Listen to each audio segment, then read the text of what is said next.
Hello students. Today we are going to learn the different methods of collecting primary data. In the previous lecture we have learned about the sources of data, that is internal and external source of data, and again the external source of data classified into two parts, that is primary data and the secondary data. In the today lecture I am going to discuss with you the methods of collecting primary data. So the different types of methods you see here are used for collecting primary data. The first one is direct personal investigation. Second, indirect oral investigation. Third, information from local correspondent. Fourth, mailed questionnaire method. Fifth, scheduled filled by enumerators. Who are the enumerators? The enumerators are the persons who help in collecting the data, and the telephonic interview. So these methods we are going to learn in lectures. I am going to discuss with you today the first and second methods of collecting primary data. So the first method of collecting primary data is direct personal investigation, और we can say it is a personal interview. Direct personal investigation से ही clear है कि जो investigator होता है वो personally लोगों से जा कर के पूछताछ करता है और अपनी केस स्टडी से रिलेटेड, इकोनॉमिक प्रॉब्लम से रिलेटेड डाटा कलेक्ट करता है, इंफॉर्मेशन कलेक्ट करता है. So the meaning, the direct personal investigation is the method by which data are personally collected by the investigator from the informant. Who are the informant? The person who provide the information. जो person information देते हैं उन्हें कहते हैं informant, और जो information collect करता है, जो statistical inquiry conduct करता है, वो हो गया investigator. So direct personal investigation में जो गेटर होता है वो पर्सनली जा कर के लोगों से डाटा इंफॉर्मेशन कलेक्ट करता है. In other words, investigator is in direct contact with the people from home the information is sought. यानी कि इन्वेस्टिगेटर उन लोगों से डायरेक्टली डाटा कलेक्ट करता है.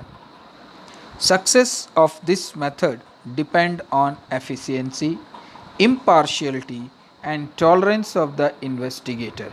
और ये मेथड तभी सक्सेस हो सकता है जब एक इन्वेस्टिगेटर एफिशिएंट हो, जो किसी से भेदभाव ना करे.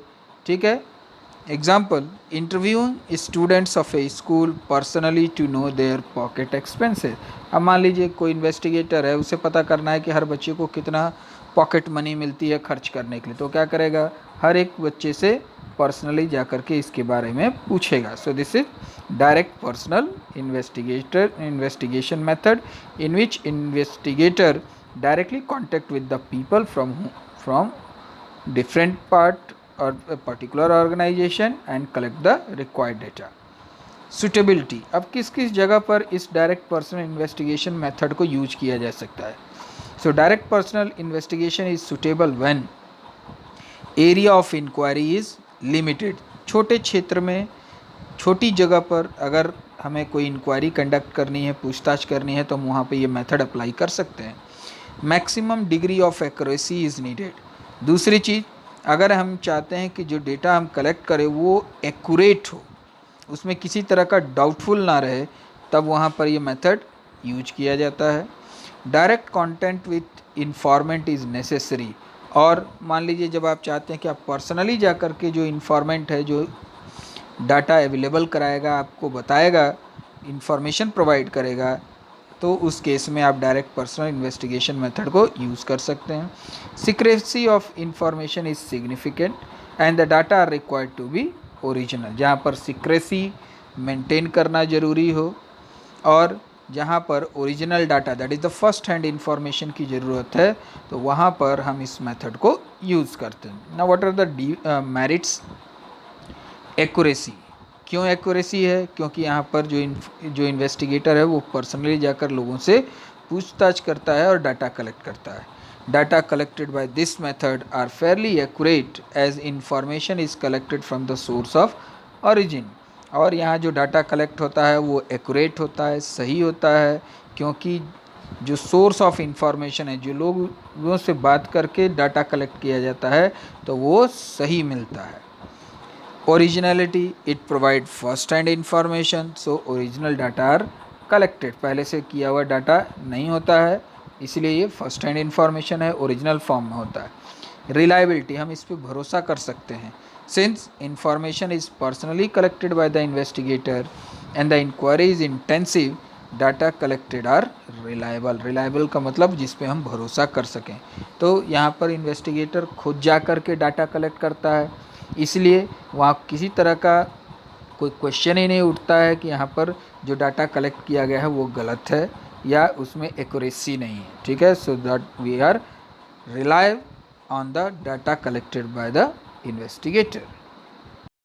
The next one is uniformity. Uniformity का मतलब homogeneity, homogeneous, same nature of data. There is uniformity in data collected by investigator personally which facilitate comparison. क्योंकि अगर हमारे पास heterogeneous डाटा होगा, अलग अलग तरह का डाटा होगा, तो हम डाटा को कंपेयर नहीं कर सकते. So whatever the data are collected by the investigator that are in homogeneous nature. ठीक है, एक जैसा डेटा रहता है क्योंकि वो अपनी इंक्वायरी के अकॉर्डिंग डेटा कलेक्ट करता है. That's why we are able to compare it. Elastic. This method of data collection is elastic as the investigator can adjust his questions and language of communication according to educational standard and ability of the informant. Elastic का मतलब होता है कि जो question पूछना है या किसी से बात करनी है, किस तरह के क्वेश्चंस हैं, कि जिस पर्सन से हम पूछताछ कर रहे हैं, जो इन्फॉर्मेंट है, उसका लैंग्वेज क्या है, उसका स्टैंडर्ड ऑफ एजुकेशन क्या है, एजुकेशनल स्टैंडर्ड क्या है, मतलब कितना पढ़ा लिखा है. तो जिस तरह का व्यक्ति है, जिस तरह के क्वेश्चंस वो आसानी से बता सकता है, जिस लैंग्वेज में बता सकता है, तो इन्वेस्टिगेटर जो है उसी तरीके से उस इन्फॉर्मेंट से बातचीत करता है और अपना डाटा उससे कलेक्ट करता है. Now the related data.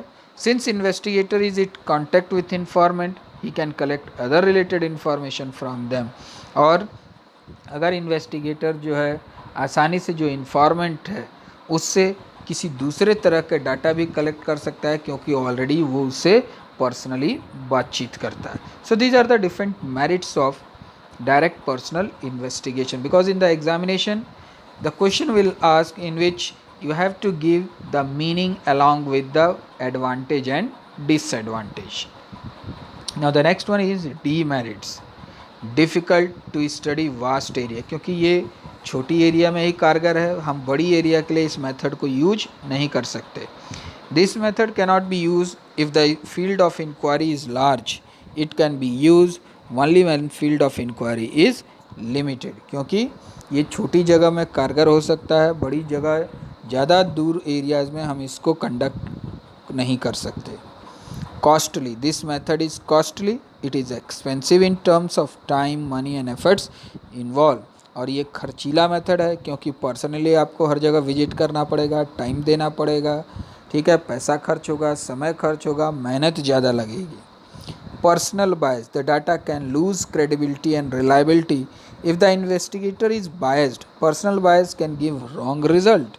कभी कभी क्या होता है, जो इन्वेस्टिगेटर होता है वो अपने एक्सपीरियंस के बेस पर ही डाटा अवेलेबल कर लेता है, किसी से पूछता नहीं है. तो उस केस में क्या होगा, जो इंक्वायरी कंडक्ट की जाएगी वो सही नहीं होगी, या जो डाटा वो हमें प्रोवाइड करेगा वो रिलायबल नहीं हो सकता है जिस पे कि हम भरोसा कर सकें. Complex. This method is lengthy and complex as it required investigator to be trained in conducting personal interviews with informant. और ये कॉम्प्लेक्स क्यों है, क्योंकि जो भी इन्फॉर्मेंट, जो भी इन्वेस्टिगेटर है, पहले उसे प्रॉपर ट्रेनिंग दिया जाएगा, कैसे आपको इन्फॉर्मेंट से डाटा कलेक्ट करना है, कैसे बातचीत करनी है. ठीक है, कैसे आपको पर्सनल इंटरव्यू कंडक्ट करना. So it will take a long time.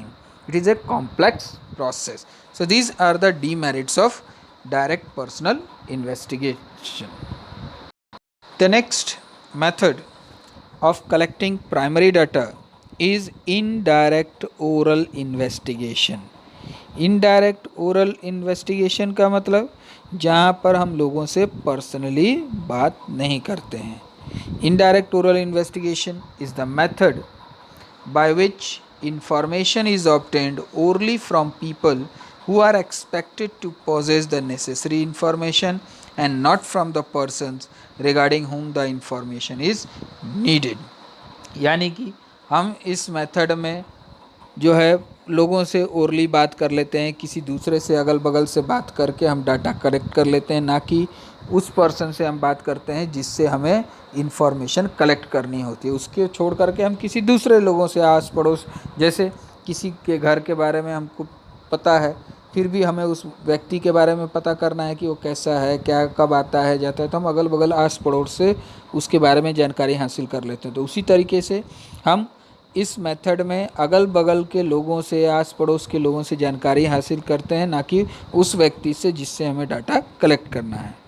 Under indirect oral investigation method, people from whom information is collected are called witnesses. ठीक है, जिन लोगों से हम ये डाटा कलेक्ट करते हैं वो क्या होते हैं? विटनेसेस होते हैं, मतलब गवाह होते हैं. This method is usually used by committees and commissions appointed by the government. For example, to know about grievances of workers, one may talk to their trade union leader rather than asking workers themselves. अब जैसे मान लीजिए जैसे workers हैं, मजदूर हैं, उनके grievances के बारे में, उनको क्या चाहिए, किस तरह की सुविधा चाहिए, ठीक, उनकी क्या प्रॉब्लम्स हैं, ठीक, तो इन वर्कर्स की प्रॉब्लम्स को हम डायरेक्टली वर्कर से ना पूछ करके जो उनके लीडर्स हैं, ट्रेड यूनियन से, हम उनसे बात करते हैं. तो ये क्या हो गया? Indirect oral investigation. तो ये समझ में आया?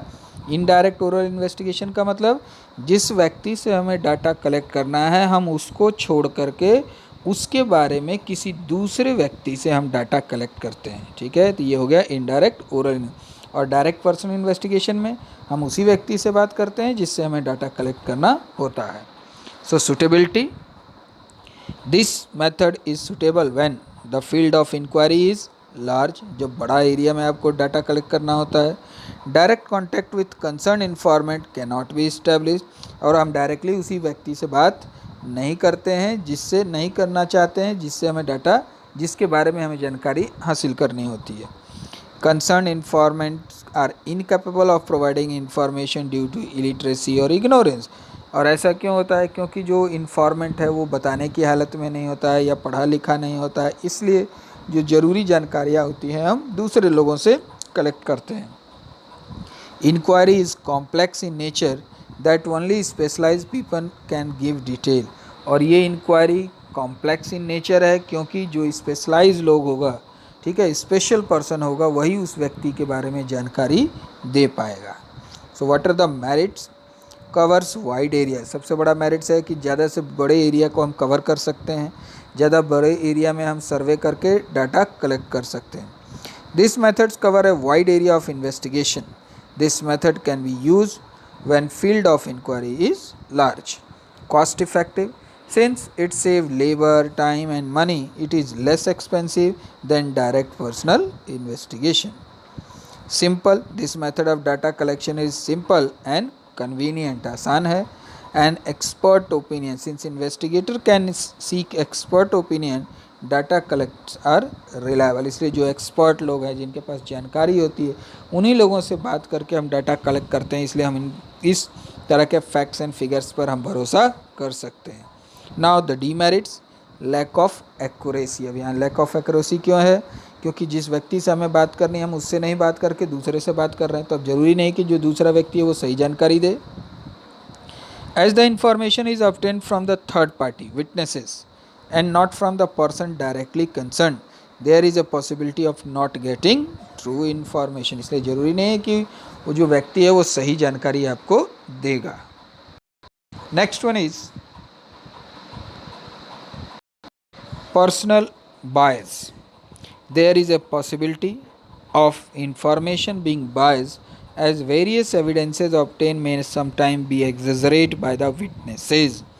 यानी कि पर्सनल बायस का मतलब होता है वो बिना किसी अपने एक्सपीरियंस के बेस पर, ठीक है, अपनी सोच समझ की बेस पर वो जानकारी देता है, और जो तथ्य हैं, जो एविडेंसेस हैं, जो प्रूफ्स हैं, उनको वो बढ़ा चढ़ा के बताता है, यानी कि एग्जेजरेट करता है। एग्जेजरेट मतलब बढ़ा चढ़ा के बताना, ठीक है। डाउटफुल कंक्लूजन, द कंक्लूजन में be doubtful due to carelessness और lack of information with the witnesses.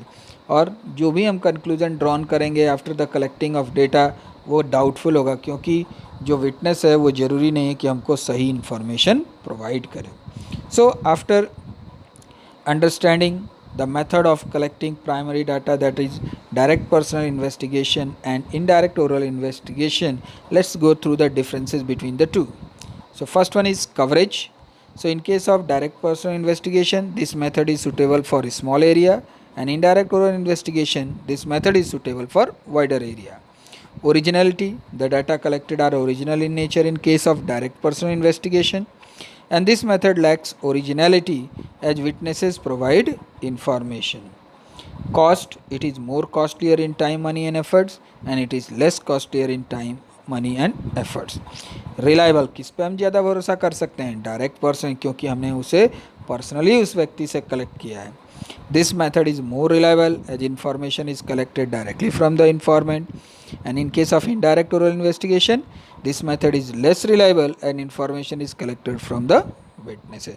So these are the differences between the direct personal investigation and indirect oral investigation. So you go through again with this lecture and understand the concept of direct personal investigation and indirect oral investigation along with their merits and demerits. Also you go through the suitabilities, because on the basis of case study given in the examination, on the basis of suitability, you will be able to find out which method of collecting primary data is given in the case study.